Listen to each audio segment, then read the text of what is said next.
never did running for governor ever enter into either my short or long-term plans. So if it appears that I'm taking a long time to make a decision, it's because I've had exactly 1 month to even contemplate what running for governor or being governor would be like. So please bear with me. You planted a seed, and it's going to take a little bit of time to grow and for me to get comfortable with. But I'm thrilled that I've been asked to talk a little bit about the CSX project, and I can talk for hours on it, so I certainly hope I don't lose track of time and your eyes glaze over. But I want to tell you a little bit about the history of this, because this has been my life for 2 years. And when I say it's my life, I don't mean a couple hours a week. I mean it keeps me up at night.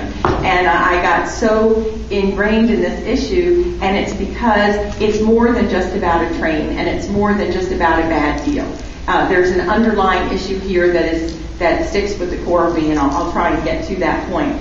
But I came back from the legislative session in May of 2007, and when we're gone in the legislative process, you kind of lose track of what's going on at home, because you are ingrained for at least 60 days and usually a couple months before that in committee weeks. When I got home, I started hearing from a lot, and I live in Lakeland, Florida, I started hearing from a lot of Lakeland people, please help us, something about a train. And I said, well, I'm sorry, I don't really know what you're talking about. And they said, oh, we're about to have all these freight trains come through downtown Lakeland. My office sits on the train tracks.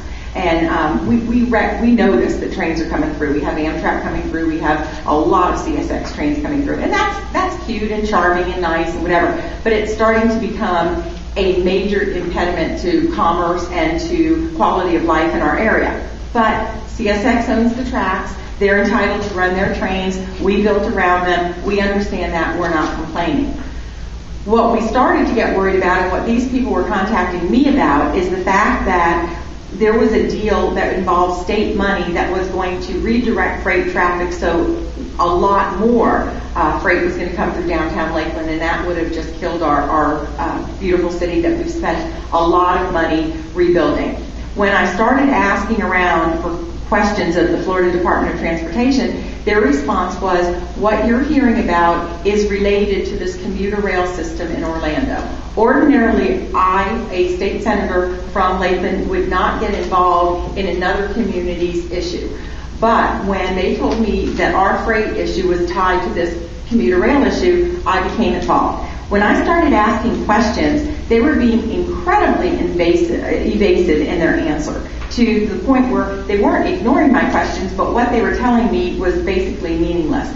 So I, at that time, served on the Governor's Commission on Open Government. I was the only senator on it. It was made up of press types and some local government types, and there was one House member on it. We traveled around the state taking public testimony. And while I was sitting in a meeting, I believe it was in Osceola County, some people came to testify, and they were saying that they're trying to find out how their tax dollars are being spent, and they make a request of either a local government or a government agency, and those agencies don't provide the information that they request. They make it difficult, they make them fill out forms, they charge them $2 for copy, it takes weeks, and our job was to decipher how do we really adhere to the letter and spirit of the government and the sunshine laws in the state of Florida, so that you, the taxpayers who are funding what we do in government, have access to what we're doing with your dollars. And I believe very strongly in that. So as I was listening to someone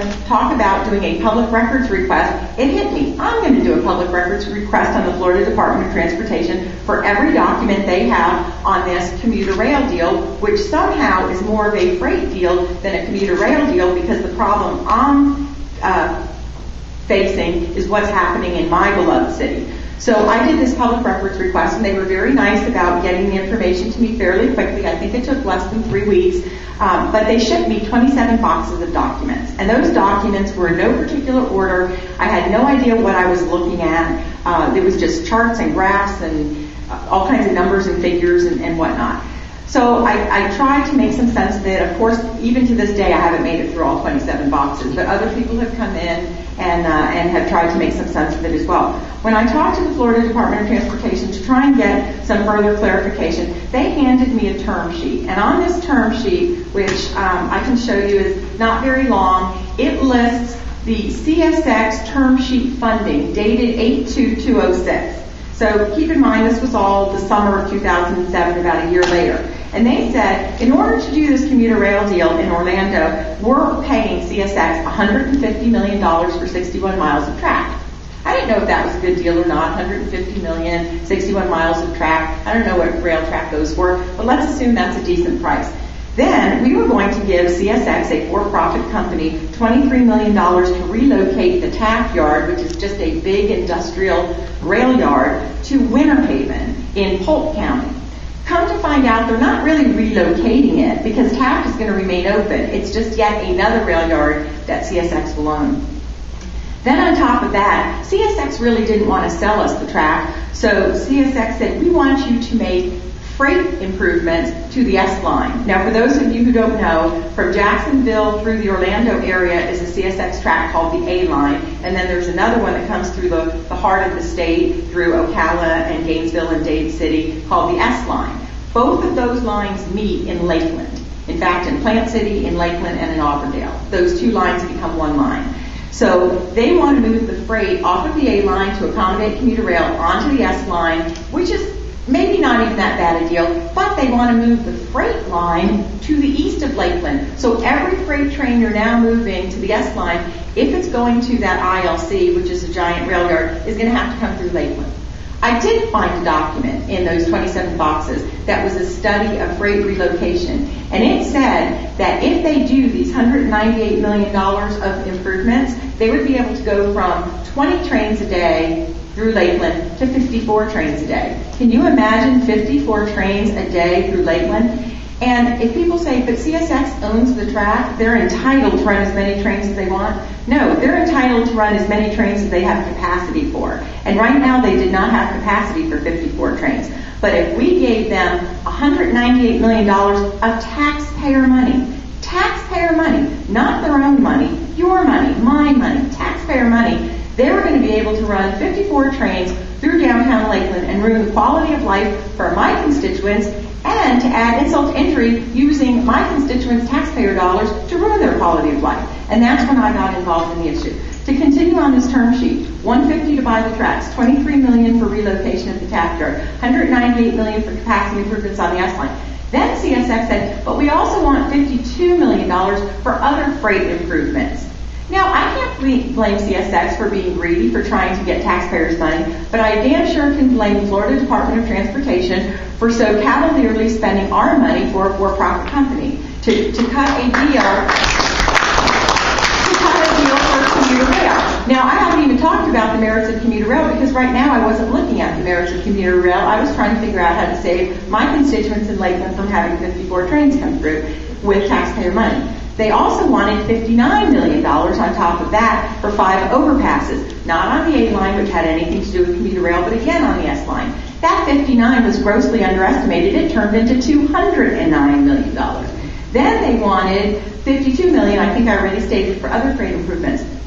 So this original term sheet totaled $491 million, and that didn't even build the commuter rail system. That was just what we were paying CSX for the tracks.